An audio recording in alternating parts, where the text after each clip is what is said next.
Steel and Soul, Strength and Grace. Chapter 3. Echoes of War. The sound of applause was still echoing in Dante's ears days after the cane fight, but in his chest, silence remained. Victory felt hollow.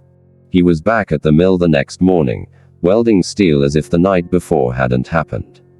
Some of the younger guys gave him nods, a few clapped his back, but most just returned to their labor. In Detroit, triumph wasn't a promise, it was a moment.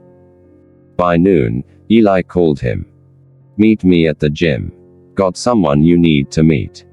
The gym was buzzing. More fighters now, more eyes. Word had gotten out. Ironheart was no longer just a ghost fighter in back alleys, he was a contender. Sponsorship calls were coming in. Local sports blogs featured his highlights. Promoters wanted in. But Eli wasn't impressed. He introduced Dante to Amara Bright, a sports psychologist who had once worked with Olympic athletes. "She's not here to pamper you," Eli said. "She's here to make sure you don't fall apart when things get loud." Amara, a tall woman with braided hair and eyes that saw too much, watched Dante like she was studying a puzzle. "You've got rage issues," she said after 10 minutes. Dante smirked. "You needed 10 minutes for that. You're also carrying a trauma loop," she added. "Your fights aren't just about winning. They're about proving something. Maybe to someone who's no longer here." That wiped the smirk away. Sessions with Amara became routine. She asked questions no one else dared. About his father, about the fights at home, about the night Maya almost left for good. "You use pain like armor," Amara said during one session. "But it's also a cage." Dante didn't answer. Instead, he trained harder, punched the bag longer, ran until his knees ached. The next match came quick. His opponent, Travis Red Jack Jensen, a dirty brawler known for illegal tactics and psychological warfare. The fight was a bloodbath. Red Jack headbutted, elbowed, spat between rounds. Dante kept his cool for 5 rounds. Then Red Jack whispered something about Maya. That was all it took. Dante exploded, raining down punches, throwing his full body weight into every shot. The ref had to pull him off. Red Jack didn't get up. The crowd loved it. Eli did not. Neither did Amara. "That rage," she said afterward. "It'll win you a fight today and cost you your life tomorrow." Flashbacks began haunting Dante again.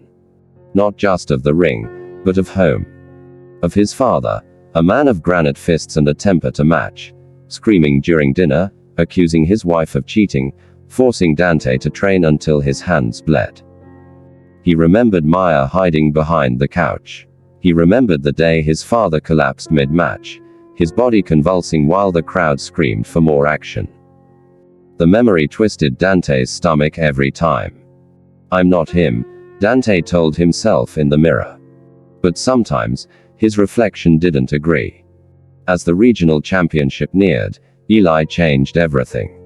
No more heavy bags. No sparring. Just mental drills. Visualization. Controlled shadowboxing. "You don't need to be stronger," Eli said. "You need to be smarter. Calm. Technical."